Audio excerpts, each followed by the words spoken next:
Bonjour, bienvenue dans cette vidéo proposée par la prépa ISP, vidéo qui portera sur le concours de gardien de la paix, l'épreuve de résolution d'un ou de plusieurs cas pratiques. Et donc nous allons travailler sur la session de septembre 2024. Je vais donc détailler quelques éléments de correction de cette session. Alors, tout d'abord, un petit rappel, vous trouverez dans cet ouvrage, donc aux éditions Nathan, le livre publié en collaboration avec la prépa ISP, qui reprendra l'essentiel, enfin même tous mes conseils, en donnera d'autres et qui vous permettra de vous préparer à l'épreuve, et c'est un bon complément de la préparation à l'ISP. À l'ISP, vous le voyez, le concours de gardien de la paix est très encadré. Vous avez de nombreux sujets blancs. Vous avez donc un suivi individuel. Et ce qui permet à l'ISP d'avoir de très bons résultats dans les concours police, c'est la méthodologie, les méthodologies, et puis toutes les fiches pratiques, les webinaires et les 17 concours blancs pour le concours de gardien de la paix. Alors, pour l'épreuve que je présente, donc le RCP, eh bien, nous proposons à la prépa ISP 7 sujets blancs type concours, ce qui vous permet d'être prêt à minima sur la gestion du temps, mais bien plus encore, par exemple sur les volumes des réponses, sur la qualité des réponses, sur la méthode pour aller chercher des éléments dans le dossier, et en fait surtout saisir la philosophie de ce concours, puisque vous savez, chaque concours, au bout de quelques sessions, prend une forme plus ou moins fixe, et donc connaître les attendus, eh bien, c'est un atout. Nous proposons aussi tous les sujets et toutes les corrections des sessions antérieures, dont celle de septembre 2024. De nombreuses vidéos pour expliquer la méthode, je l'ai déjà dit, et puis des corrections formatives et des corrigés formatifs. Donc la différence avec ce qu'on appelle le sommatif, c'est que le sommatif fait une somme, on additionne des points. Le formatif va chercher en fait à expliquer à l'élève, au candidat, quelles sont les lacunes, les points à améliorer. On va être plus précis sur ce qui va relever de telle ou telle compétence en termes de savoir, de savoir-faire, de savoir-être. Donc tout ça sont les atouts de la prépa ISP. Un rappel, la modification des épreuves, donc, qui a eu lieu depuis la session de septembre 2024, voilà. Donc, à partir de la session de septembre 2024, une unique phase d'admission. Et donc, le prévisionnel pour la prochaine session, qui aura lieu en mars 2025, puisque depuis quelques années, vous le savez, il y a 2 sessions par an, soit 2 chances de devenir gardien ou gardienne de la paix. Et donc, voici le prévisionnel. Alors, comme son nom l'indique, prévisionnel, ça veut dire qu'il peut être modifié. Mais globalement, ça vous donne une idée, en fait, de la gestion du temps. Prévisionnel de la session de mars 2025 avec l'unique phase d'admission, donc des épreuves écrites qui auront lieu le 4 mars. Le reste, vous voyez, ça part du 24 mars et ça se termine au 30 mai avec des résultats d'admission prévus le 13 mai. Généralement, l'ouverture des inscriptions a lieu quelques mois avant les épreuves écrites. Est-ce que c'est une indication? Est-ce que 2 sessions veulent dire qu'il faut 6 mois pour se préparer? Je dirais que 6 mois me semble être un minimum quand on ambitionne un concours qui est très sélectif, quoique qu'on dise certaines mauvaises langues. C'est un concours difficile, c'est un métier difficile. Et donc, il y a une sélection, puisqu'il y a de nombreux inscrits et inscrites. Quand j'utilise le masculin, je pense évidemment au féminin. Donc, il y a une vraie sélection. Donc, 6 mois me semble un délai minimal pour préparer avec soin ce concours. Vous retrouverez dans les vidéos précédentes beaucoup de conseils. Donc là, j'ai détaillé un petit peu ce que vous pouvez retrouver suivant ce que vous cherchez.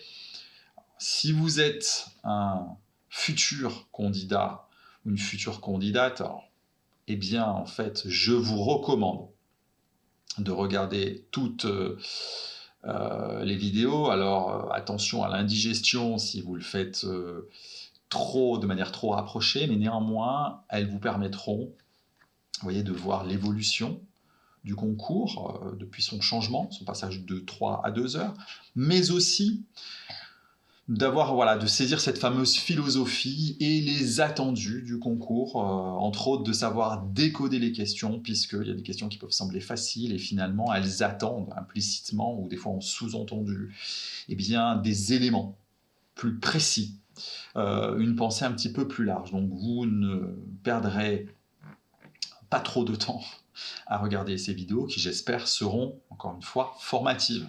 Elles ne sont pas destinées à être sommatives, mais sont bien des vidéos qui sont destinées à être formatives et à vous montrer ce que la prépa ISP peut vous apporter pour réussir ce concours. Alors, voici le plan de cette vidéo de la session de septembre 2024.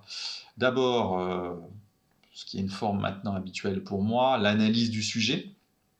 Alors, par sujet, encore une fois, je le répète, c'est bien un sujet, c'est des cas pratiques et un dossier. Le dossier ne peut pas excéder 15 pages, il fait rarement 15 pages, et les cas pratiques, il y a au moins un cas pratique. Alors, c'est 3 depuis le passage à 2 heures, c'était 5 avant, mais un sujet, c'est un tout. Les cas pratiques et le dossier. Le dossier oriente, et vous le verrez, c'est net pour ce sujet-là, certaines réponses.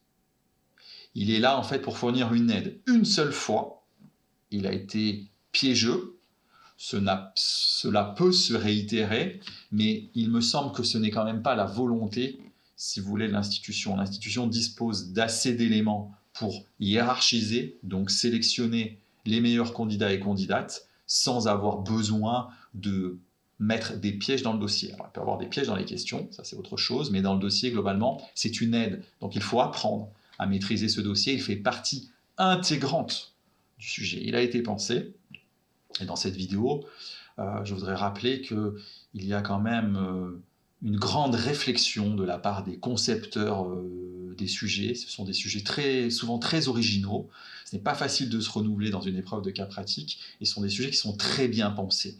Et à chaque fois, le dossier fait partie intégrante du sujet.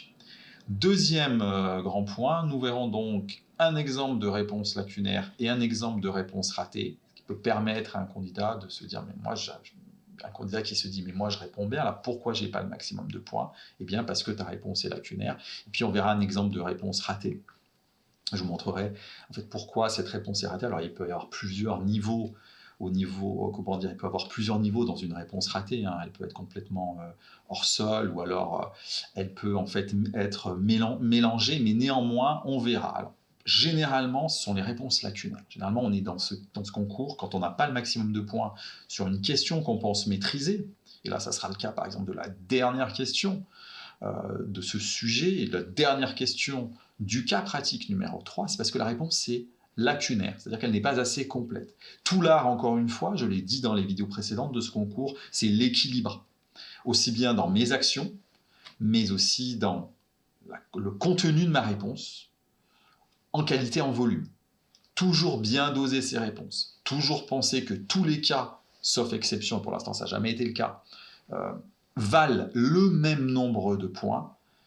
Donc si c'est 15 points pour un cas et qu'il y a 5 questions, alors ça ne veut pas dire que ces questions valent toutes 3 points, mais en tout cas, il ne vaudra que 15 points. Si mon cas pratique suivant fait 2 questions, là aussi, les questions valent 15 points.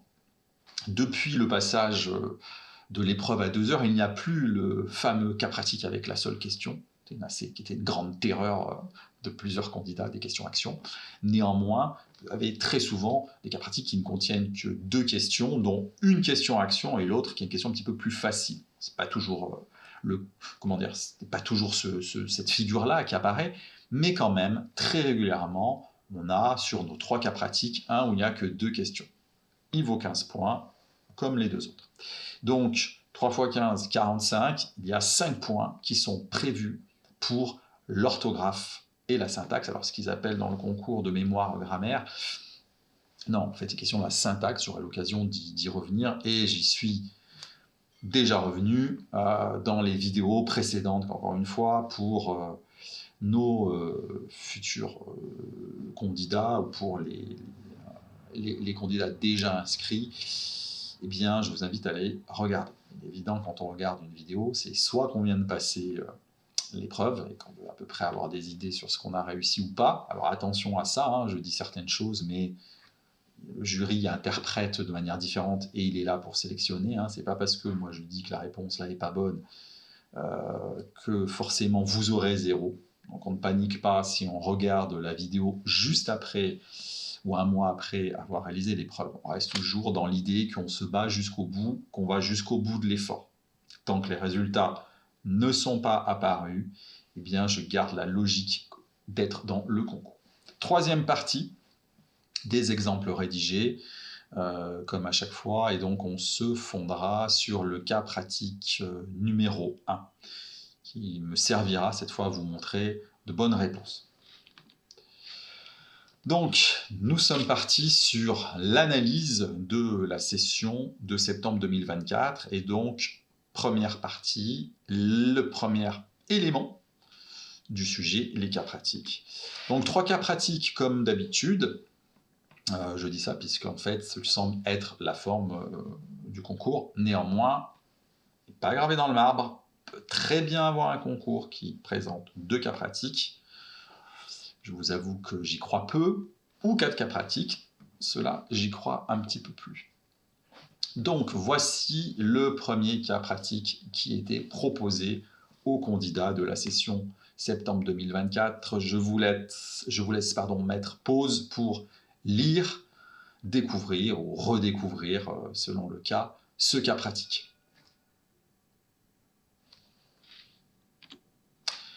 Donc, notre CP1 comporte 4 questions qui valent 15 points.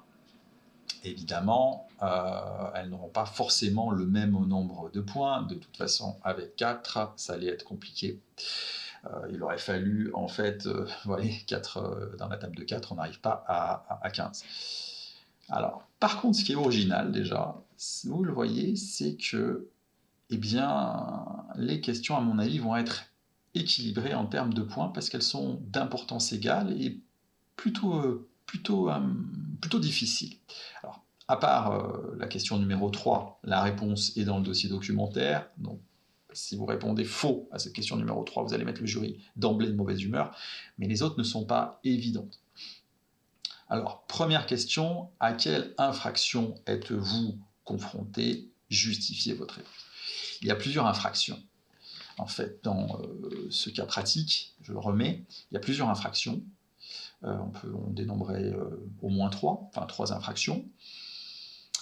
Pourtant, vous voyez, comme j'ai pu le dire dans des vidéos précédentes, infraction est au singulier. Est-ce que c'est volontaire de la part du jury? Je ne sais pas. Mais on peut aussi comprendre qu'on vous demande quelle est l'infraction la plus grave, celle qui serait retenue. Là, en l'occurrence, l'ivresse sur la voie publique ne serait peut-être pas forcément retenue. Donc, dans ce cas-là, eh bien, je vais choisir l'infraction la plus grave, et c'est par celle-ci que je vais commencer. Je peux présenter les autres, mais de manière brève. L'infraction la plus grave à laquelle je suis confronté ici, c'est la rébellion. Comment je sais que c'est la plus grave? D'abord, j'ai le dossier documentaire qui est là pour m'aider, mais je le vois aussi au niveau des sanctions. Donc, c'est la rébellion qui doit être présentée en premier dans ma réponse. J'insiste aussi sur le justifier vos réponses, qui pour moi ne veut rien dire. Toutes les réponses doivent être justifiées.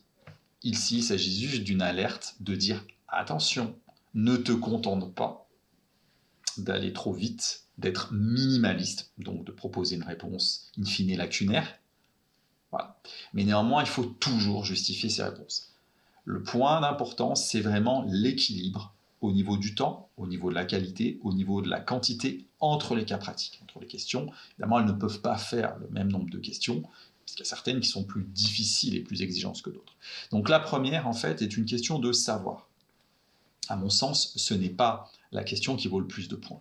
Pour moi, la question qui vaut le plus de points sera la quatrième, et je dirais derrière, suivie de la deuxième question. Ce qui me permet de faire une petite digression. Vous ne recopiez pas les questions sur votre copie. Vous perdriez trop de temps. Par contre, vous indiquez clairement à quelles questions vous répondez. Vous n'êtes pas obligé de faire les questions dans l'ordre. Par exemple, eh bien, on pourrait commencer par la question numéro 2. Néanmoins, dans ce cas pratique, il y a une architecture, l'ordre est logique. Il faut juste aller vite sur la première sans être minimaliste. Question numéro 2. L'emploi de la force par le brigadier Charlie vous semble-t-elle adéquate? Eh bien, vous semble-t-il adéquat, pardon, pas adéquat. Eh bien oui, en fait, le brigadier Charlie a tout à fait le droit, je dirais même, là, dans ce cas-là, il est obligé de recourir, d'employer la force, et son action est parfaitement légale, parfaitement menée. C'est très important de le savoir, de bien le comprendre. Alors le dossier là aussi vous aide à dire attention, le policier emploie la force lorsque c'est nécessaire et de manière proportionnée, c'est le cas ici. Puisque déjà cette idée que son intervention est légale, qu'elle est en adéquation avec les règles, eh bien va conditionner plus ou moins la suite. Et l'un des éléments que les sujets du concours adorent, c'est-à-dire la question de l'obéissance ou de la désobéissance du policier, qui est le cousin d'une des questions aussi, ou d'un cas, ou d'un thème plutôt, pardon, que le concours adore, c'est le coup de pression. Voilà, l'adjoint du maire, une personnalité importante, ou un groupe d'individus qui mettent la pression pour vous pousser à mal agir. Donc ça, c'est des thématiques qu'on retrouve souvent. Cette question numéro 2, eh bien, elle va m'aider implicitement à répondre à la question numéro 4. Mais avant, le concours a été très sympa, je dirais, puisque question numéro 3, qui est une question de savoir, dont la réponse est dans le dossier, c'est pour ça que si vous répondez à côté, ce n'est pas pardonnable, entre guillemets, disons que ça sera sanctionné. Oui, la femme a tout à fait le droit de filmer l'intervention. On ne peut pas filmer certaines forces de l'ordre, mais en tant que gardien de la paix, dans ce cas-là, elle a tout à fait le droit de filmer notre intervention. Et non seulement elle a le droit de la filmer, mais en plus, c'est même plutôt positif qu'elle la filme. Je vous expliquerai par la suite pourquoi, juste après, dans la réponse numéro 4. Il est attendu que vous sachiez, en fait, que vous avez le droit, les usagers, que les individus ont le droit de vous filmer. Alors, il y a des limites, évidemment, à ce qu'il va faire. Je vous le montrerai dans la réponse à cette question numéro 3 que j'ai rédigée. Mais ils ont le droit de filmer. Il y a eu une volonté politique à un moment donné d'interdire de filmer les forces de l'ordre, mais ça a été retoqué, et c'est légitime, c'est plutôt une bonne chose, ça permet de la confiance, le policier est transparent là, Charlie, action tout à fait dans les clous, elle peut être filmée. Question numéro 4, la voilà, la question qui vaut le plus de points. Comment réagissez-vous à l'ordre du brigadier chef Golf? La question 2, j'obéis ou j'obéis pas? Je le dis souvent, ici, nous ne sommes pas à l'éducation nationale. Désobéir à son supérieur, ça peut être un petit peu plus compliqué que lorsque vous êtes professeur et que vous n'obéissez pas à votre proviseur. Néanmoins, dans cette question, si vous amenez là votre réflexion, parce que là, il faut vraiment réfléchir et faire une démonstration. Si vous amenez votre réflexion de manière justifiée, si vous la justifiez, vous pouvez répondre les deux. Vous pouvez répondre que j'obéis, mais avant d'obéir, il faut lui dire pourquoi je vais obéir, et à minima, il faut avoir exprimé un désaccord, et vous pouvez aussi justifier que vous n'obéissez pas. Dans le dossier, maintenant, se trouve finalement plus ou moins le chemin qu'on vous propose. On ne vous a pas ajouté les éléments du code de la sécurité intérieure ou du code de déontologie, puisque vous savez que l'un reprend l'autre, qui rappelle que le policier est soumis à un devoir d'obéissance. On n'a pas rappelé les autres articles de loi qui le rappellent et qui disent que voilà, vous devez obéir, etc., etc. Quand on est dans les forces de l'ordre, vous imaginez bien que désobéir lors d'une action, lors d'une intervention, ça peut amener beaucoup de problèmes. Ça peut même mettre en danger mes collègues, moi-même, la population, etc. Néanmoins, là, dans le sujet, la manière dont le dossier est constitué, eh bien finalement, vous pouvez penser qu'on vous invitait à ne pas obéir. Mais encore une fois, il va falloir le justifier. Donc là, puisque je pense que cette question-là a perturbé beaucoup de candidats, je le répète, on peut répondre qu'on obéit ou qu'on désobéit, mais il faut le justifier. C'est primordial de le faire. Si vous l'avez fait, vous ne serez pas sanctionné. Vous serez sanctionné si et seulement si vous refusez l'obstacle. C'est-à-dire que vous noyez le poisson et finalement le correcteur il dit il obéit ou il n'obéit pas. Ça c'est zéro, on n'en parle plus. Non, là il faut y aller. Dans ce concours-là, c'est un concours où je le dis aussi souvent à mes élèves sur les copies. Allez-y, ne contournez pas l'obstacle, répondez, assumez votre décision. Alors soyez stratégique, il y a des questions, évidemment, c'est des questions rhétoriques. Voilà, si on vous demande est-ce que les policiers se comportent mal, et vous répondez ah oui, bien sûr, ils se comportent mal, la police, etc. C'est peut-être pas la réponse à faire lorsque vous êtes devant les jurys, mais néanmoins, ce qu'on attend, c'est que vous vous positionnez, pas que vous vous cachiez derrière je sais pas. Alors, comment je fais ? Eh bien, en fait, là, pour contourner un petit peu l'obstacle sans le contourner, c'est-à-dire pour finalement montrer que je sais réfléchir, puisque dans le dossier documentaire, on évoque dans le code de la sécurité intérieure l'article qui dit que le policier fait preuve de discernement. En fait, mon brigadier chef, il est un petit peu dans le feu de l'action. Peut-être qu'il oublie dans le feu de l'action qu'elle a le droit de le faire. Alors, je le rappelle, je dis votre ordre est illégal, ou ton ordre est illégal. Elle a le droit de le faire. Nous ne sommes pas parmi les forces du RAID ou d'autres forces qui ne peuvent pas être filmées. Elle a le droit de le faire. S'il maintient, je m'en fiche, dis-lui d'arrêter. Je vais lui dire, mais au contraire, voici un élément, voici quelqu'un qui a filmé l'intervention et qui montre bien la rébellion. Lorsqu'on présentera ça au magistrat, eh bien en fait, on aura quelque chose. La dame, j'ai plutôt lui dire, madame, accepteriez-vous de me transmettre votre film, entre guillemets, votre prise, votre captation, parce que pour nous, elle va servir. Elle ne filme pas forcément dans l'esprit, dans l'esprit de nous nuire, au contraire. Elle peut être là et ça sera une preuve irréfutable de montrer que mon intervention est illégale. Normalement, si je dis ça à Golf, voilà, il va se calmer. C'est ça, il faut que je montre dans un premier temps que je fais preuve de discernement. Ce n'est pas moi qui ai interpellé, c'est pas moi qui suis dans le feu de l'action. Finalement, je suis un peu le troisième larron sur ce coup-là. Et donc, là, moi, j'ai le recul, j'ai le sang-froid dans une situation chaude. C'est ça qu'il faut que je dise. Et après, derrière, s'il maintient l'ordre, bien, comme je vous l'ai dit, en justifiant, vous pourrez répondre j'obéis ou je n'obéis pas. Mais on attend de vous, à ce moment-là, que vous le rameniez, si vous voulez, entre guillemets, à la bonne décision. La bonne décision, c'est de ne pas dire à la dame de cesser de filmer. La bonne décision, c'est de lui dire, madame, pourriez-vous nous donner votre captation ? Donc on reviendra sur cette question numéro 3, qui permet, vous voyez, déjà d'introduire l'idée que Golf, je vais tenter de le ramener un petit peu à la raison. De dire, doucement, là, notre intervention est nickel. Pourquoi nous mettre en difficulté avec d'autres personnes qui filment, parce qu'il n'y a pas qu'elle qui filme. Donc si je le dis à elle, il faut que je le dise à tous. Évidemment, tout le monde maintenant sort son téléphone, tout le monde filme. Ça n'a pas de sens. Voilà un peu, si vous voulez, la démonstration qu'il fallait arriver à faire. On verra dans le corrigé de la question 3 qu'elle a le droit de filmer, mais pas de faire n'importe quoi avec le film.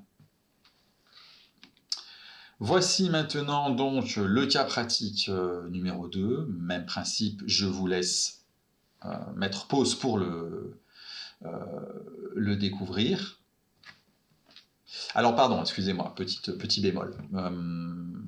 Voici un cas pratique, je reviens en arrière, hein. Voici donc un cas pratique dans lequel j'ai le droit et je dois désobéir. C'est rare, mais c'est un cas qui existe dans les sessions intérieures, et vous le voyez en fait, là je peux désobéir. Excusez-moi pour la petite erreur. Étant donné que je ne lis pas un texte, je peux être surpris des fois de ce que je projette. Donc, il s'agissait du cas pratique numéro 2 de la session de 2019. Et vous le voyez dans ce cas pratique-là, qui à l'époque, il y avait 5 cas pratiques qui étaient tous notés sur 10 points. Il n'y avait pas de points pour l'orthographe et la syntaxe. Depuis, il y a des points parce qu'il y a tellement de fautes dans les copies. Voilà, donc vous pouvez remercier les candidats des sessions précédentes qui, en fait, ont fait que maintenant 10% de la note, à minima, enfin pour l'instant 10% de la note est consacrée sur l'orthographe. Donc dans ce cas-là, vous voyez, là en fait, on est dans un ordre manifestement illégal et de nature à compromettre l'ordre public, puisque là, si vous le lisez, en fait, c'est un bagage abandonné. Donc là, hors de question. Dans ce cas-là, je n'obéis pas. Là, je dois désobéir sans hésitation. C'était pour vous montrer en fait que le thème du coup de pression ou de la désobéissance, ici il y a les deux, hein, c'est un ordre, je suis ton supérieur hiérarchique, tu obéis, eh bien c'est un thème qu'on retrouve régulièrement. Alors nous voici maintenant sur le vrai cas pratique numéro 2 de la session de septembre 2024. Donc je vous laisse le découvrir. Donc, il y a 2 questions. Alors là aussi, on est sur du texte. Hein. C'est un classique qu'il y ait un texte, une ou 2 questions, et puis à nouveau un texte. Donc, premier texte. Alors évidemment, je lis les 2 textes et toutes les questions, puisque la suite peut plus ou moins m'orienter. Premier texte. Voilà, détailler les opérations que vous seriez amené à réaliser face à cette situation. Donc, c'est une question action. Donc, elle va valoir beaucoup de points. Sur les 15, beaucoup de points. Et en fait, deuxième question, eh bien, c'est aussi une question action. Quelle action allez-vous entreprendre et quel comportement allez-vous adopter face à ce couple? Alors, normalement, on ne dit pas face à, on dit devant, mais bon. Donc, 2 questions équilibrées. Il y en a une qui est dans une action plus, on va dire, physique, plus ou moins, et puis la deuxième qui est un moment redouté de tout policier. Et là, c'est assez catastrophique, puisque ce sont les parents de la personne, enfin, du défunt, qui arrivent, et ça, vous allez devoir leur annoncer, en fait, ce qui est la crainte absolue de tout parent. Donc, c'est un moment pour vous très difficile. On va revenir sur ça aussi. D'abord sur cette première opération. Alors là, le détail est important. Et là, en fait, qu'est-ce que vous savez? Il y a quelqu'un qui vous interpelle, d'accord? Vous patrouillez, il y a une femme qui sort. Là, vous devez être tout de suite en vigilance, parce qu'elle sort, elle peut être dangereuse pour vous, pour elle, pour d'autres. Elle vient d'entendre un coup de feu. Donc là, pareil, ça vous met en alerte. Et ensuite, elle va préciser. Elle va dire, monsieur X, son voisin, donc vit seul, sa femme l'a quitté, il est dépressif, il a déjà fait une tentative de suicide par médicament. Et elle vous dit aussi qu'elle a contacté les pompiers, ce qui est un élément, en fait, je dirais, primordial de ce cas pratique. Alors, vous n'êtes pas obligé de la croire au pied de la lettre, hein, de la prendre au pied de la lettre, de tout croire. Il y a eu un coup de feu, mais elle peut vous mentir. Donc, il faut toujours avoir cette distance. Alors, pas considérer que forcément elle est une menteuse, mais elle a entendu un coup de feu. Le reste, c'est son interprétation. Elle n'est pas dans l'appartement. Donc, elle a entendu un coup de feu. Alors, il ne faut pas aller partir bille en tête en se disant, là, c'est un suicide. Non, évidemment, vous pouvez le penser. Mais il va falloir vous dire que ce que vous savez, déjà, c'est pas vous qui avez entendu le coup de feu, et que elle n'a entendu qu'un coup de feu. Le reste, c'est des suppositions. Elle suppose. Mais pour X raison, si cette personne est dépressive, ça peut aussi être autre chose. Qu'est-ce que ça veut dire? Ça veut dire que vous ne devez pas vous faire happer par la suite du texte. La suite du texte, c'est la suite de la narration, Mais on n'attend pas de vous, puisqu'à ce moment-là, vous ne le savez pas. Parce que vous ne savez pas qu'il s'est suicidé. On n'attend pas de vous que vous répondiez à la question numéro 1, si vous voulez, en prenant, entre guillemets, en étant omniscient et en connaissant le futur. C'est-à-dire que le premier qui dit oui, c'est un suicide, donc j'appelle. Non, à ce moment-là, vous ne le savez pas. Vous le soupçonnez, mais vous ne le savez pas. Donc c'est très important. Tous ceux, sur ce type de cas divisé en deux, tous ceux qui ont fait ça, cette espèce de gloubis, de mélange entre les deux, ce n'est pas possible. Là, vous êtes hors jeu, entre guillemets. Donc, qu'est-ce que vous... Vous allez, en fait, vous présenter au domicile, les pompiers sont arrivés, et là, maintenant, vous allez frapper, vous n'entendez pas, et va se poser la grande question de l'inviolabilité du domicile, un classique aussi. Qu'est-ce que je fais? Je rentre pas. Et bien là, vous devez vous rappeler dans votre culture générale, et vous le savez, et c'est pour ça que c'est mentionné de manière très subtile dans le cas, les pompiers ont été contactés avant vous, donc ils vont arriver, ou ils sont en train d'arriver au moment, d'accord? Les pompiers ils rentrent chez les particuliers, vous l'avez déjà vu, ils rentrent, incendie, voilà, inondation, etc. Ils rentrent. Donc s'ils rentrent, en fait, ils contournent l'inviolabilité du domicile. Et c'est l'article 122-7 du Code pénal qui, en fait, vous dédouane, vous enlève la responsabilité sous certaines conditions. Et là, c'est pour sauver un individu, etc., ou un bien en danger, par exemple le feu, l'inondation qui va menacer tout l'immeuble, etc. Vous avez le droit de rentrer. Donc là, qu'est-ce qui se passe? Qu'est-ce qu'il fallait répondre? Il ne fallait pas répondre, en fait, on ne rentre pas, parce qu'on n'a pas le droit, on attend l'OPJ, blablabla. Alors, on reste en contact avec sa station directrice. Évidemment, toujours, on informe, il y a ça, il y a ça, il y a ça, je soupçonne, voilà, vous soupçonnez, mais il y a eu un coup de feu, donc il y a arme à feu. Donc, on est vigilant. Les pompiers défoncent la porte, mais c'est pas eux qui rentrent en premier. Il y a coup de feu, il y a potentiellement arme à feu, il y a peut-être plusieurs personnes, il y a peut-être eu, en fait, malheureusement, homicide, féminicide, on n'en sait rien, vous voyez, donc on rentre pas en disant c'est un suicide, on laisse entrer les pompiers, les premiers, et puis vous voyez là, la personne, en fait, est en décompensation totale et elle tire sur toutes les personnes qui rentrent. Donc non, on rentre en premier, on est vigilant, parce qu'il y a arme à feu. Et on a prévenu, en fait, le CIC pour avoir des renforts. Voilà ce qu'il faut faire au niveau des opérations. Alors, encore une fois, je me répète par rapport à d'autres vidéos, nous vous proposons à l'ISP la correction entièrement rédigée, détaillée, qui vous permettra, en fait, de bien comprendre la structure de la réponse, l'organisation des opérations. Ensuite, donc, deuxième partie, donc deuxième élément du cas pratique numéro 2. Monsieur X donc s'est suicidé par arme à feu, c'est une mort violente, donc là vous avez des éléments dans le dossier documentaire, et là, en fait, les parents arrivent. Donc là, on va se rappeler de la charte d'accueil, évidemment, du public, et puis on est, je dirais, le plus pédagogue possible, parce que là, on va être face à des parents qui vont être, dévastés.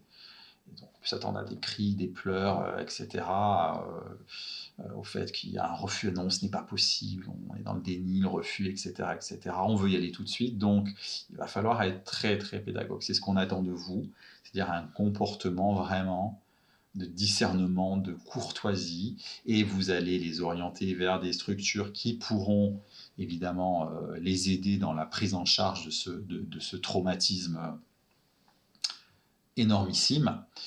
Et aussi, on attend de vous que vous pensiez également à vous-même, et c'est là que l'étude des sessions précédentes peut vous aider, puisque il y a eu une année un cas pratique qui portait sur malheureusement le nombre très conséquent de suicides dans les forces de l'ordre, et vous devez, en tant que futur gardien et gardienne de la paix, connaître, par exemple, le réseau Sentinelle, tous les réseaux qui peuvent vous aider. Donc, dans un premier temps, évidemment, l'usager.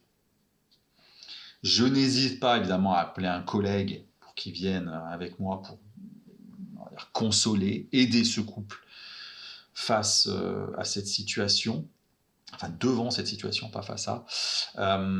Et puis, on n'hésite pas aussi donc, à évidemment, les orienter et à penser à soi en tant que gardien. Vous imaginez bien que là, si vous êtes un néophyte, et même si vous n'êtes pas néophyte, hein, l'accumulation de situations difficiles, c'est quelque chose qui va vous marquer ad vitam, quelque chose que dont vous avez besoin de parler, vous ne pouvez pas rester avec ça. Il ne faut pas croire que dans une situation comme ça de mort violente, en plus avec les parents qui arrivent, vous allez pouvoir à la fin de votre service ranger votre arme de service, vos différents éléments, rentrer à la maison, et qu'est-ce que je regarde ce soir comme film, de quoi je vais me restaurer. Non. Donc on attend ça. Voilà. Que faites-vous? Quel comportement? C'est pas un comportement de froideur, mais il faut faire aussi attention à se protéger soi. Ensuite, donc, notre cas pratique numéro 3, alors il est un petit peu original puisque Madame Alpha arrive, donc vous êtes agent d'accueil, donc dès qu'on dit agent d'accueil, on pense à la charte d'accueil, et elle dit vouloir déposer une plainte pour un vol, mais en fait il n'en est rien. Et là, vous allez être dans le cas donc de quelqu'un qui se radicalise ou qui est déjà clairement radicalisé. Il y a donc tous les signes, il y a même déjà, on est déjà dans ce dit favorable au djihad, etc., dans l'infraction, etc., etc. Donc là, vous êtes, elle est angoissée, et elle veut absolument rester anonyme parce qu'elle a peur, donc c'est un classique. Donc, évidemment, tout ça, c'est à prendre en considération. Le dossier documentaire est extrêmement fourni. C'est très rare que sur un seul cas pratique, en fait, il y ait la moitié du dossier quasiment qui soit dessus. Alors, première question. Les faits décrits par Madame Alpha sont-ils préoccupants? Bon, question rhétorique. Là, on va même vous aider, on va dire, de justifier au regard du processus. Donc, ça veut dire que là, il faut vraiment consulter le dossier documentaire. Donc, oui, les faits sont préoccupants, et je vais les dire, et je vais justifier pourquoi ils le sont, parce que là, on n'est pas sur quelqu'un qui est en train de se radicaliser, c'est déjà fait. On soupçonne, on craint un passage à l'acte. Donc c'est très important de noter ça. C'est extrêmement préoccupant. Là, il faut absolument une surveillance, il faut absolument faire quelque chose. Question numéro 2, dans la situation, quels sont les conseils que vous pouvez apporter à Madame Alpha? Alors le piège du dossier, le piège de cette question, c'est de lui dire de se débrouiller un petit peu toute seule. Ah ben, tu vas sur le site, tu fais ci, tu fais ça. Non. Là également, on fait attention à bien la rassurer. L'usager, on doit toujours l'écouter, on doit reformuler ce qu'il dit, et on doit le rassurer. Comment on le rassure? En disant qu'on prend au sérieux ce qu'il dit, que ce sera suivi, qu'on tiendra au courant, et que déjà là, il peut y avoir certaines mesures qui peuvent être prêtes. Pardon, pas prêtes, prises déjà. Donc ça, très important de la rassurer et de ne pas la laisser seule. Là, elle a fait une démarche qui est pour elle conséquente. Elle vient, en fait, au début, voilà, elle hésite, mais non, finalement, voilà, j'ai un collègue, radicalisation. Donc, on ne la laisse pas seule. Et on se fonde sur le dossier documentaire, puisque là, c'est compliqué quand on n'est pas déjà en service, c'est compliqué de bien connaître cette question. De bien connaître, la procédure. Question 3. Devez-vous aviser votre hiérarchie? Pourquoi? Là aussi, question rhétorique. Évidemment que je dois aviser ma hiérarchie. Pourquoi? Parce qu'on soupçonne un passage à l'acte. Là, il a avancé dans la radicalisation, cette personne a avancé. Et là, en fait, si elle dit qu'elle est favorable à la guerre sainte, etc., il ne reste plus qu'à l'armée, et puis elle passe à l'acte. Donc, bien sûr, on ne va pas retenir ça pour soi. De toute façon, il faut toujours communiquer. Dans l'ensemble, on vous reprochera de ne pas communiquer ou de peu communiquer, mais pas de communiquer. Alors, ça ne veut pas dire qu'il faut toujours référer à son chef de chaque action en tant qu'agent d'accueil. Il y a ça qui est venu me dire ça. Non. Mon chef, vous êtes censé aussi être capable de vous débrouiller. Mais ce cas-là, c'est un cas grave. Vraiment, même, je dirais, gravissime. Forcément, il faut répondre. Quatrième question. Vous voyez, le cas est bien fourni. On a 4 questions qui, encore une fois, valent 15 points, totalité. Que signifient les sigles? Donc, bien là, en fait, il faut définir chaque sigle et détailler à quoi, en fait, il fait référence. Et éventuellement, si on a le temps, mais là, attention, en fin de parcours normalement, enfin, pas y consacrer trop de temps, mais c'est toujours pareil, je définis, je dis plus ou moins à quoi ça sert, je dis à peu près les différences. Vous voyez, c'est à peu près cet ordre-là, de manière, là je suis concis. La question est conséquente, le cas est conséquent, il est quand même volumineux, donc je dois, à cette question-là, finalement, je pense que beaucoup de candidats ont répondu assez rapidement. C'est pas forcément une erreur, mais j'essaye toujours de dire voilà, le sigle ça signifie ça, voilà à quoi ça sert. Et je les différencie. Là, il y en a 3, donc je vais pas y passer 40 lignes, mais j'essaye de faire ces actions sur ces 3 cas. Donc ça nous donne, vous voyez, des sujets qui sont un sujet qui est quand même globalement au nombre de questions dans les normes, au nombre de cas aussi dans les normes, mais qui comporte des éléments assez difficiles, qui mettent, si vous voulez, qui vous mettent dans une forme de réflexion. Là, on a beaucoup axé sur la réflexion, plus que sur certains cas qui, des fois, sont plus dans une action pure. Alors, voici le dossier documentaire. Alors, le dossier documentaire, par rapport à la session précédente, au niveau du nombre de pages, c'est à peu près équivalent, mais il était plus étoffé en termes de référence. Alors, en gras et surligné en bleu, je vous mets les éléments qui, à mon sens, doivent être connus ou peuvent être connus, ce qui vous permet de gagner du temps. Alors, particulièrement, par exemple, l'article 73 du Code de procédure pénale, et puis évidemment, la Bible, entre guillemets. C'est le code de la sécurité intérieure, le code de déontologie. Celui-là, plus vous le connaissez, mieux en fait vous êtes orienté. Et enfin, toujours présent, jamais absent, notre note de service relative donc au SIC, à la station directrice. Celle-là, comme je l'ai dit dans des vidéos précédentes, normalement, vous devez maîtriser ça. Et ensuite, vous voyez la page 9, l'extrait du guide pratique du policier, donc la mort violente sans qualification pénale. Dans le cas pratique, évidemment, on faisait toujours appel à l'OPJ, c'est lui qui vient sur place. La page 10, avec l'extrait du défenseur des droits qui vous permet de comprendre que la dame a le droit de discuter.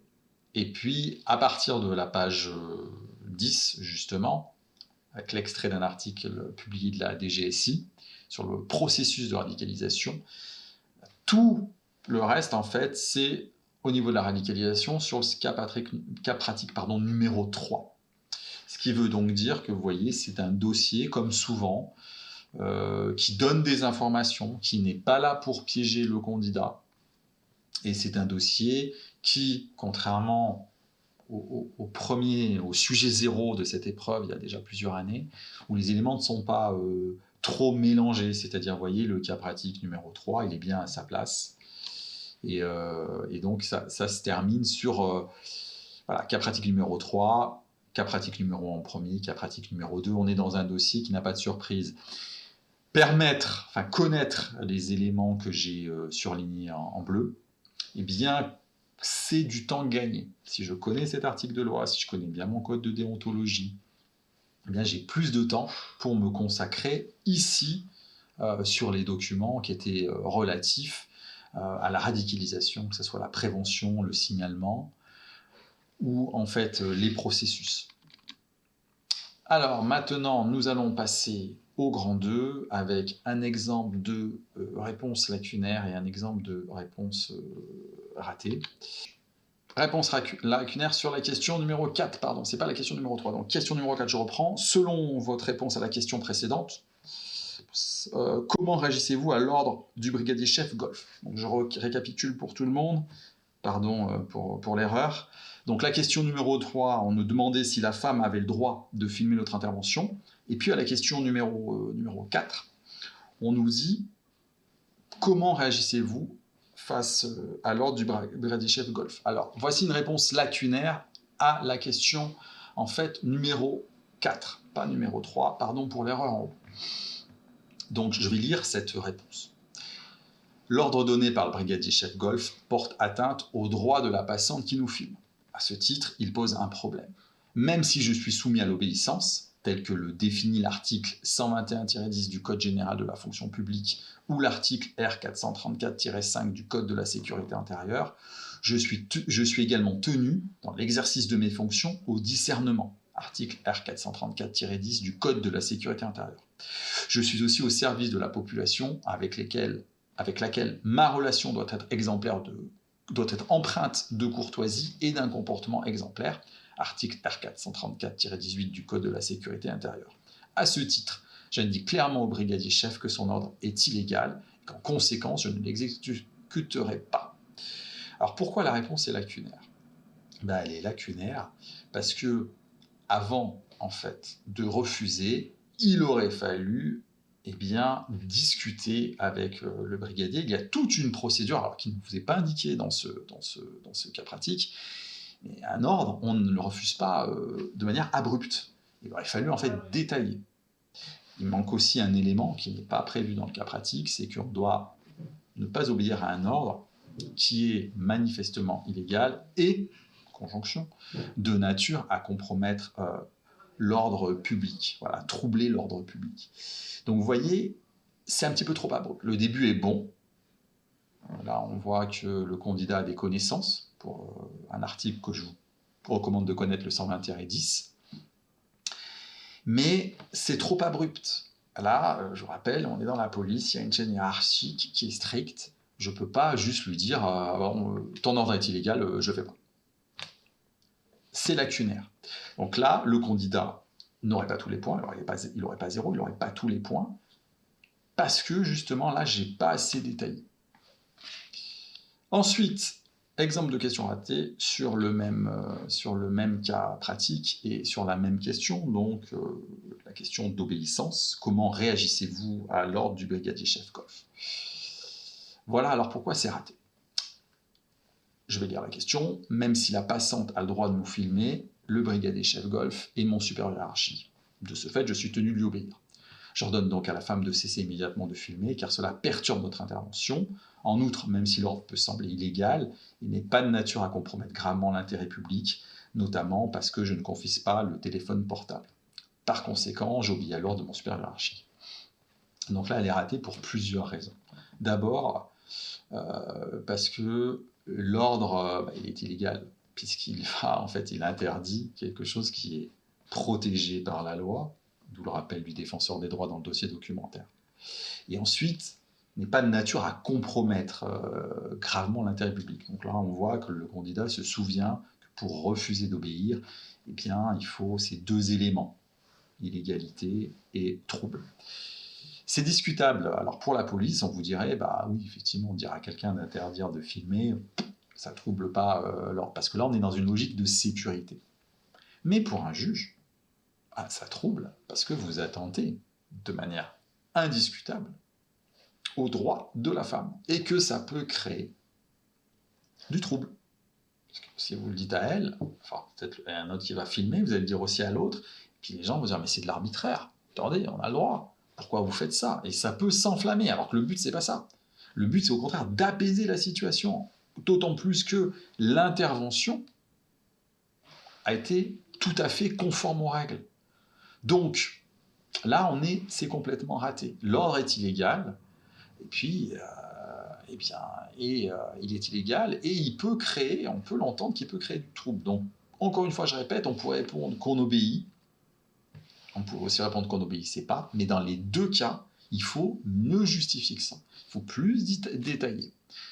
D'accord ? Donc, dans la correction de la prépa ISP, vous trouverez en fait la réponse, et puis, en fait, les deux fins, entre guillemets, qui sont possibles, même si, encore une fois, dans le dossier, on était quand même plus sur le fait de, je n'obéis pas. Mais ce n'est pas aussi net que le cas pratique numéro 2 de la session de 2019, où là, en fait, bagage abandonné dans une gare. Voilà, en fait, ces deux éléments qui montrent comment, en fait, voilà, pourquoi la réponse, il y en a une qui est ratée. Le candidat n'a pas étudié le dossier documentaire correctement, ou alors il est obsédé par le devoir d'obéissance. Et puis l'autre, c'est un peu lacunaire, trop abrupt. Bah non, j'obéis pas. Tournant est égal, j'obéis pas. Il faut vous rappeler qu'en fait, on est en intervention. Et alors, maintenant, pour terminer, nous allons voir donc les réponses rédigées. Donc, la première réponse, c'est l'emploi de la force par le brigadier Charlie vous semble-t-il décidément adéquat. Donc, je vous laisse découvrir cette réponse. Et là, en fait, on voit bien que nous avons fait, notre équipe a fait les choses correctement. Dès l'arrivée déjà, il y a outrage, d'emblée. Bing. C'est pour ça que si la dame, elle a filmé le monsieur dès qu'on arrivait, c'était parfait, parce que, hop, il nous fait un outrage. Outrage, voilà. Il est aussi ivre, et là, je pense toujours sécurité. Il est dangereux pour les autres, et pour lui-même, et pour nous. Donc là, je pense bien à communiquer avec ma station directrice. Là, c'est pas ce qu'on vous demande, hein. C'est pas une question action, c'est une question d'argumentation. Mais si je suis dans l'action, là, je vais dire oui, bien sûr, on communique toujours avec ses collègues et avec le centre d'information. Donc, on a un outrage. On a un état d'ivresse manifeste. On interpelle de manière légale. Et là, c'est d'ailleurs l'article vous était donné, disposition de l'article L334-1 du Code de la santé publique, voilà, qui prévoit en fait que une personne peut être amenée dans une chambre de sécurité pour y être retenue jusqu'à ce qu'elle ait recouvré la raison, évidemment, si son état de santé le permet. Alors, je rappelle aussi, pour l'avoir vu parfois sur d'autres vidéos de correction, un article de loi ne stipule jamais, il dispose. Il prévoit. C'est un contrat qui stipule. Donc ne faites pas l'erreur de marquer l'article nanana du code nanana stipule. Non. Alors en plus, premier élément, il est en état d'ivresse, il faut donc le protéger de lui-même. Parce qu'il peut être dangereux pour lui-même jusqu'à ce qu'il recouvre la raison. Deuxième élément, eh bien, il est coupable de rébellion. Il résiste à l'interpellation légitime de Charlie, qui est justifiée par l'article 433-6 du Code pénal. Et donc Charlie emploie la force en respectant le Code de la sécurité intérieure. Vous voyez, on cite bien les articles qui sont dans le dossier documentaire, ceux dont on est sûr. Si on n'en est pas sûr, on n'indique pas en fait le numéro de l'article, et donc voilà, l'article 434-18 du Code de la sécurité intérieure, il permet à Charlie d'employer la force. Et je le rappelle, encore une fois, dans mon dossier, que je fais toujours preuve de discernement, c'est-à-dire que j'emploie la force dans le cadre fixé par la loi, ce qui est le cas là, lorsque c'est nécessaire, ce qui est le cas aussi ici, et de façon proportionnée. C'est-à-dire qu'en clair, on ne lui tombe pas à trois dessus, on lui tord dans les bras dans tous les sens. Voilà. Donc vous voyez, cette réponse-là est complète parce qu'elle justifie l'emploi de la force en montrant que, en fait, on y a été contraint. On est contraint, là, d'employer la force. Et je cite bien les articles, je structure bien. Vous le voyez aussi que je réalise, pour avoir les 5 points d'orthographe et de syntaxe, des phrases qui sont des phrases courtes. J'évite de rallonger. Exemple. Dans cette situation, l'emploi de la force par le brigadier Charlie est adéquat. Paf, ça c'est une phrase simple, il y a une proposition. Je ne mets pas de virgule, je ne mets pas de parce que sinon je rallonge. Allez, je rallonge. Donc j'essaye toujours de faire des phrases courtes qui contiennent 2 propositions, maximum, en fait. Et je ponctue nettement avec des points. Là, c'est structuré. C'est pas un texte littéraire, c'est un texte qui atteint l'objectif d'être fonctionnel, c'est-à-dire d'être précis et clair. Et c'est sur ça que vous serez jugé. plus que sur l'orthographe, je le répète. Alors évidemment, si je fais 15 fautes sur 15 lignes, ça ne collera pas. Mais quelques fautes par-ci, par-là passeront. Ce qui ne passera pas, c'est de l'espèce de flow verbal où une phrase fait 5 lignes. Ça passe pas avec des queues, des machins, des conjonctions. Non. On maîtrise sa phrase. Et on fait très attention, parce que généralement, on le fait au début, et puis c'est dans les dernières questions, surtout les 2 dernières questions de la copie, où là, ça se lâche. Non, faut toujours avoir cette vigilance. Il faut se relire. Relisez-vous à la fin de chaque cas pratique. Quand vous avez terminé un cas pratique, vous le relisez, parce que vous êtes dedans. Ça va permettre tout de suite de voir là où vous avez pu vous tromper, et vous faites une lecture de fond et de forme. Je vérifie le fond, je vérifie la forme, et évidemment, est-ce que c'est clair, est-ce que c'est bien ponctué? Vous ne devez pas rendre votre copie sans l'avoir relu. Il y a 2 grands moments de relecture. Il y a un moment à la fin de chaque cas pratique et un moment à la fin du devoir. Je dois avoir le temps de relire l'intégralité de ma copie, qui aura un volume de 2 pages par cas pratique, à peu près. On va dire 6-8 pages. C'est un bon format. On a très très bonne copie. À 6 pages, à 5, on peut en avoir aussi en deçà de 6 pour cette épreuve-là. Cela me paraît sincèrement compliqué. Deuxième réponse, eh bien, la femme dans la rue a-t-elle le droit de filmer notre intervention? Justifiez votre réponse. Eh bien oui, elle peut filmer votre intervention. Alors je rappelle, on ne recopie pas les questions. Donc là, pareil, vous le voyez, je suis clair, net, et d'emblée, je pose la réponse. Filmer des policiers est un droit démocratique, et heureusement, et ce n'est pas préjudiciable à la police. Donc, je vais dire, à partir de là, eh bien, oui, elle a le droit de le faire. Elle a le droit, et que même si chaque policier, comme tout individu, a le droit au respect de sa vie privée, et c'est là que je vais citer l'article du Code pénal, qui est contenu dans le dossier documentaire, eh bien, un membre des forces de l'ordre ne peut pas s'opposer à l'enregistrement. Et là, je vais reprendre la circulaire du 23 décembre 2008, qui est aussi dans le dossier documentaire, et qui dit pourquoi la liberté d'information prime sur mon droit à l'image quand je suis en intervention. C'est clair, c'est net. Par contre, évidemment, il y a toujours des limites. Si la passante diffuse cette vidéo sur les réseaux sociaux, sans commentaire, sans rien, pas de problème. Mais si elle nous insulte, si elle appelle à des représailles, ouais, regardez, ces policiers, je les ai vus aujourd'hui, oui, je sais, il y en a un qui s'appelle comme ça parce que l'autre l'a appelé comme ça, la plaque d'immatriculation, c'était ça, ils doivent travailler au commissariat 2, on va leur taper dessus, et bien là, elle est dans l'infraction. C'est la limite. La limite, c'est, voilà, pas de commentaires insultants, pas d'appel aux représailles. Sinon, elle portera atteinte à notre dignité, à notre vie privée, et aussi donc à la fonction.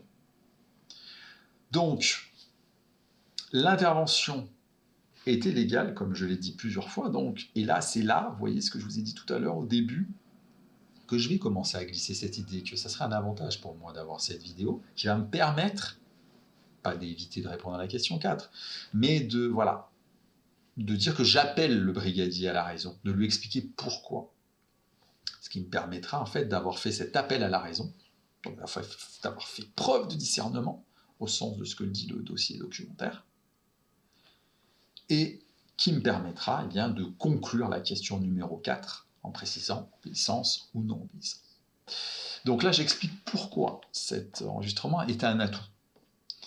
Eh bien, il va prouver les infractions commises par l'individu. D'emblée, on peut l'espérer, l'outrage, des conneries, bing, puis la rébellion surtout. Et il sera transmis ensuite. Et puis là, alors si je le sais, là, c'est les dernières lignes, c'est le cas des candidats et des candidates, alors les plus réussis, ceux qui réussissent le mieux, ceux qui sont les plus prêts ou les plus prêtes. Alors généralement, les meilleurs candidats sont souvent des candidates. Donc je dirais que c'est peut-être une réponse d'une des meilleures candidates. Ça apporte un plus. Et là, ça montre en fait que je me suis renseigné sur la police, que je fais preuve donc d'un esprit policier, que je m'intéresse à l'institution. Donc tous ces conseils-là, je les ai donnés dans d'autres vidéos, je ne vais pas les réitérer. Seuls les fonctionnaires du RAID, de la brigade anti-commando, des groupes d'intervention de la police nationale, et ceux de la lutte contre le terrorisme, ne peuvent pas être filmés. Voilà. Eux, par contre, si j'avais fait partie d'un de ces groupes, eh bien, je n'aurais pas pu être filmé, et donc l'ordre du brigadier, enfin l'ordre de mon supérieur aurait été légal, et donc la femme n'aurait pas eu le droit de filmer. Voilà. Alors, encore une fois, on peut très bien réussir cette question sans les 3 dernières lignes, mais lorsque vous avez des éléments de culture policière, eh bien, il faut les placer. Ça vous permet de vous distinguer. Ces 3 dernières lignes, elles laissent mon correcteur de très bonne humeur. Et s'il hésite à mettre le maximum de points, peut-être m'enlève il se dit peut-être, voilà, sur 4 ou 5 points, je mets 4. Sur 4, je mets 3. Sur 5, je mets 4. Et bien, avec les dernières lignes, là, j'emporte l'adhésion. Et ça donne, encore une fois, cette impression au correcteur que le candidat vraiment s'est renseigné, qu'il a l'esprit police, qui réfléchit, qui connaît le cadre légal, la déontologie, etc. Donc c'est important, mais attention, soyez sûr de vous. Ne placez pas une idée pour la placer, ne placez pas une référence pour la placer. Il faut qu'elle arrive à bon escient et que vous soyez sûr. Rien de pire que de placer quelque chose de faux. Voilà, donc je vous renvoie au site de l'ISP, où vous trouverez des éléments qui vous intéresseront pour ce concours, et au livre de Gardien de la Paix. Donc je vous remercie vivement d'avoir suivi cette vidéo au nom de la prépa SP. Je réitère mes excuses pour la petite confusion sur le diaporama entre la question numéro 3 du cas pratique numéro 1 et la question numéro 4 et le petit moment de flottement où je me suis perdu dans mon diaporama. J'espère que cela ne nuira pas à votre compréhension. N'hésitez pas à poser vos questions. Nous tâcherons d'y répondre, et donc aux candidats qui sont en train de passer le concours, donc à ceux de notre session de septembre, quel que soit votre ressenti sur votre réussite à l'ERCP, ne lâchez pas, continuez, et aux futurs candidats et futures candidates, je vous souhaite une bonne préparation. J'espère qu'elle sera accompagnée par la prépa ISP. Je vous remercie vivement de votre écoute.